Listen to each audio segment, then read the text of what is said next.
এই সরকারের স্ট্যাবিলিটির জন্য তাদের কাঠামোতে পরিবর্তন আনা দরকার। তো আমি মনে করি যে পরিপূর্ণ ফাংশনিং হচ্ছে না। যার ধরেন এখন পর্যন্ত সমাজ গ্রাজুয়েশন শেষ হয়েছে, তার ঘাড়ে যদি আপনি 2-3টা মিনিস্ট্রি চাপাই দেন, তো মিনিস্ট্রি চলবে?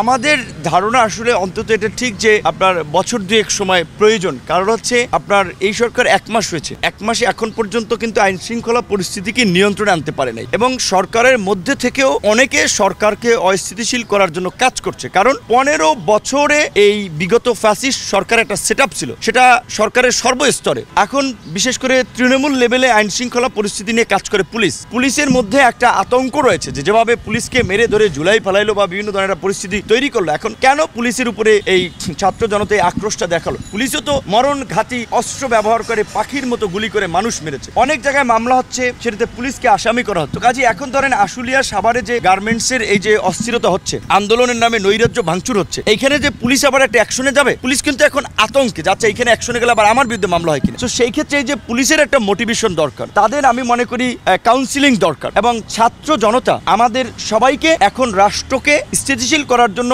রাষ্ট্রীয় প্রতিষ্ঠানের মাধ্যমে কাজ করতে হবে। এখন মব জাস্টিসের সুযোগ নাই। কতিপয় ছাত্ররা যে একটা ইউনিভার্সিটির ভাইস চ্যান্সেলরকে গালাগালি করে বললো আপনি পদত্যাগ করেন, আপনি ফাঁসিবাদের দোষর ছিলেন, কিংবা কতিপয় ছাত্র যে একটা ইনস্টিটিউশনের পরিচালককে গিয়ে বললো আপনাকে পদত্যাগ করতে হবে। এই পরিস্থিতি যদি চলতে থাকে তাহলে কিন্তু সামনে আরো বিপর্যয় নেমে আসবে। অনতি বিলম্বে এই মব জাস্টিস বন্ধ করা দরকার, এবং আমরা পরিষ্কারভাবেই বলছি যে আমরা এই যে আন্দোলনটা করেছি, ছাত্র জনতা এখানে স্পেসিফিক কোনো সংগঠন ছিল না, সব মত পথের মানুষ ছিল, সবাই মিলে আন্দোলন করেছি, সরকারের পতন ঘটিয়েছি। এখন আমাদের অনেকের যার যার রাজনৈতিক সংগঠন আছে, রাজনৈতিক মত আছে, সেখান থেকে আমরা রাজনীতি করছি। কাজে এই যে একটা সার্বজনীন প্ল্যাটফর্ম, সেইটাকে ব্যবহার করে এখন মব জাস্টিসের সুযোগ নাই, বিশৃঙ্খলা এবং নৈরাজ্যের সুযোগ নেই। এখন আমাদের ছাত্র তরুণ বন্ধুরাও যদি এটা করতে যায়, তাহলে কিন্তু ওই যে আপনারা বলছেন ময়মনসিংহ সহ এই নরসিংদী অনেক জায়গায় যেমন প্রোগ্রাম করতে গিয়ে হট্টগোল তৈরি হয়েছে, এরকমের একটা বিশৃঙ্খলা তৈরি হবে। কারণ এই আন্দোলনে তো ছাত্রলীগ ছিল, শিবির ছিল, ইভেন এটা ঠিক যে আপনারা মনে করেন ছাত্রলীগেরও পজিটিভ মনা যারা তারাও ছিল, ছাত্র অধিকার পরিষদের সব মহাপথের ছাত্র ছিল। কাজে এখন বৈষম্য দূর করতে যাই আমরা যদি আবার একটা কোটারি পদ্ধতি চালু করি যে আমরাই আন্দোলন করেছি, আমরাই মানে মুক্তিযুদ্ধে যেটা আওয়ামী লীগ যেভাবে একটা কোটারি সিস্টেম তৈরি করেছে, কাজে আমরাই এখন এই আপনার সচিবালয় কে সচিব হবে আমরা নিয়ন্ত্রণ করবো, বিশ্ববিদ্যালয়ের ভাইস চ্যান্সেলরকে আমরা ঠিক করবো, এগুলো করতে গেলে কিন্তু মারাত্মক বিশৃঙ্খল পরিস্থিতি তৈরি এবং বিপর্যয় নেমে আসবে।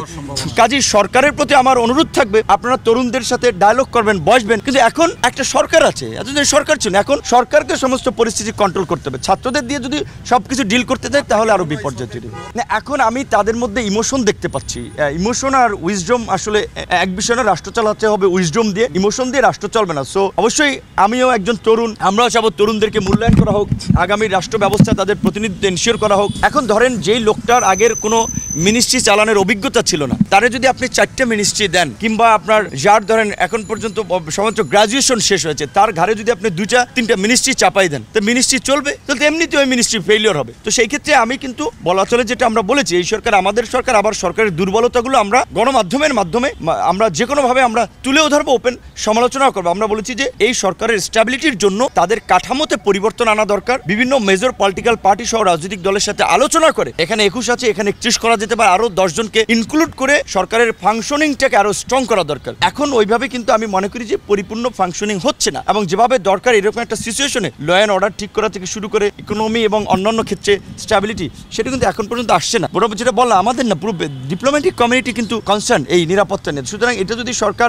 না মনোযোগ দেয় তাহলে কি হবে সেটা বোঝা মুশকিল।